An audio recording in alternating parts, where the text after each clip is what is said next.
৯ বছর পর পাকিস্তানকে হারিয়ে একই বললেন লিটন কুমার দাস। মিরপুরের উইকেট নিয়ে যা বললেন বাংলাদেশ অধিনায়ক।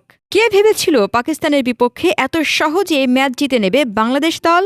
পাকিস্তানকে একেবারেই পাত্তা না দিয়ে ম্যাচ জিতে নিয়েছে টাইগাররা।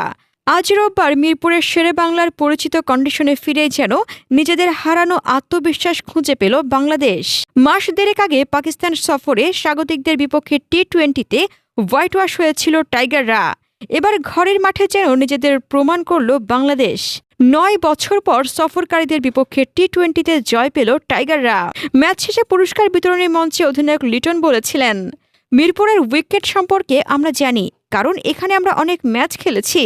দ্বিতীয় ইনিংসে বল ভালো আসছিল, হয়তো শিশিরের কারণে। আমরা আজ দ্রুত উইকেট তুলে নিতে পেরেছিলাম। আর ক্যাচ মিস কিছু সময় হতে পারে, আবার অনেক সময় কঠিন ক্যাচও ধরবেন। আর মিরপুরে মুস্তাফিজ কেমন কাজে লাগে সেটা তো জানাই। এছাড়া তাসকিন সাকিব দারুণ বল করেছে।